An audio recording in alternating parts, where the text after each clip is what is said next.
আজকে অনেকে কথা বলছেন যে গান বাদ্যযন্ত্র যে হারাম, এটা কোথায় আছে?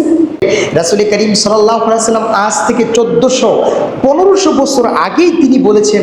ঠিক আপনি যে বলছেন এই জামানায় এই সময়ে আপনাকে রাসূল সাল্লাল্লাহু আলাইহি ওয়াসাল্লাম ইশারা করেছেন, আপনার কথাই বলেছেন যে আপনি আজকে গান বাদ্যযন্ত্রটাকে হালাল মনে করছেন।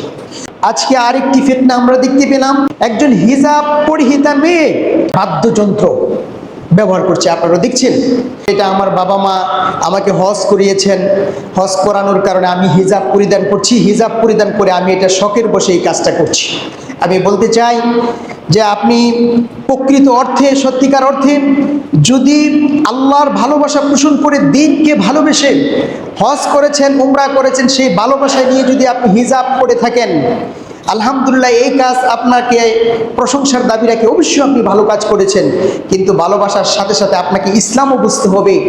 আপনি যে আল্লাহকে রাজি খুশির জন্য উমরা করেছেন, হজ করেছেন, আপনাকে মনে রাখতে হবে সে আল্লাহর প্রতি যে আপনার ভালোবাসা তৈরি হয়েছে, ওই ভালোবাসা যাতে অন্যদিকে না চলে যায়, সেজন্য রব্বুল আলামিন এমন কিছু বিষয় হারাম করেছেন যেটা আল্লাহমুখী থেকে মানুষকে দূরে সরে শয়তানের দিকে ধাবিত করে। আল্লাহর পথ থেকে যেন মানুষকে শয়তানের পথে ধাবিত করতে পারে যেগুলো বিষয়, তার মধ্যে একটা হলো গান বাদ্যযন্ত্র করা। এটা হারাম, এটা কাবিরা গুনাহ। কোরআন আল কারীমের মধ্যে বলছে লাহওয়াল হাদিস।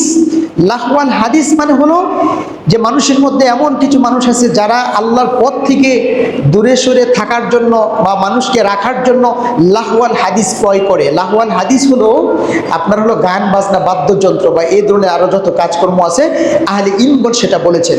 হাদিসে এসছে যে কিয়ামতের আগে কিছু মানুষ আসবে যারা গান বাদ্যযন্ত্র এটাকে হালাল মনে করবে। তো সুতরাং আমি সেই অভিভাবক বা গার্ডিয়ান যারা আছেন তাদেরকে বলবো, সত্যিকার অর্থে যদি আপনার মেয়েকে আপনি দিনদারিত্ব চর্চা করাতে চান, হিজাব পরিধান করিয়েছেন বা পর্দাসীন দেখে আপনি গান বাদ্যযন্ত্রের একটা সুযোগ করে দিচ্ছেন, জি না, আপনি সচেতন অভিভাবক নয়। আপনি যদি সচেতন অভিভাবক হতেন, তাহলে যে উদ্দেশ্যে আপনি হজ করিয়ে হিজাব পরিধান করিয়েছেন, আপনাকে চিন্তা করা দরকার ছিল যে আল্লাহর সন্তুষ্টি অর্জন করার জন্য কাজ করছেন, সে আল্লাহর অসন্তুষ্টমূলক কোনো কাজ করা আপনার ইমানের দাবি না। যদিও জানি না, আপনি যদি বুঝে করে থাকেন অবশ্যই ভুল করেছেন, আর যদি না বুঝে করে থাকেন তাহলে আপনাকে বলবো কাজটা ঠিক করেন নাই। আপনি আপনার মেয়েকে দিনের পথে নিয়ে আসুন, এ সমস্ত হারাম কাজ থেকে বিরত থাকুন।